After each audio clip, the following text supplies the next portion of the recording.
कुछ दिनों बाद गांव में कुछ ऐसी भयानक घटनाएं घटने लगती हैं जो सभी के रोंगटे खड़े कर देती हैं।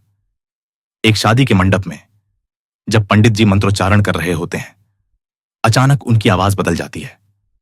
उनकी आंखें लाल हो जाती हैं और चेहरे पर एक अजीब मुस्कान आ जाती है। सभी देखते रह जाते हैं जब वह अचानक दूल्हे पर टूट पड़ता है और उसे निर्ममता से मार डालता है। फिर वह दुल्हन की ओर मुड़ता है। उसके हाथों में चमकती हुई चाकू दिखाई देती है। कुछ ही पलों में वह दुल्हन की खाल उधेड़कर उसे एक खून से सनी हुई लाश में बदल देता है।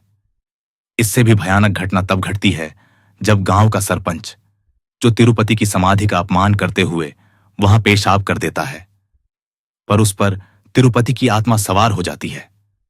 शादी के मैदान में पहुंचकर वह दुल्हन को जिंदा जलाने लगता है। दुल्हन की चीखें पूरे गांव में गूंजती हैं, लेकिन कोई उसकी मदद नहीं कर पाता। पुलिस इन घटनाओं की जांच में लग जाती है, लेकिन वह गलत लोगों को पकड़ लेती है। असली खतरा तो रात के अंधेरे में गांव की गलियों में घूमती तिरुपति की भूतिया साइकिल है, जिसकी चेन की आवाज सुनकर गांव वाले अपने घरों के दरवाजे बंद कर लेते हैं।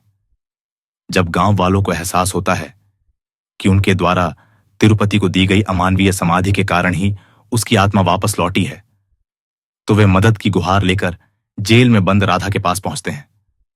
पर अब राधा के हाथ बंधे हैं। आंसू भरी आंखों से वह बताती है कि अब केवल उसकी बहन भैरवी ही गांव को बचा सकती है। वही भैरवी जो अब एक शक्तिशाली नागा साध्वी बन चुकी है और जिसके तप की चर्चा दूर दूर तक फैली हुई है।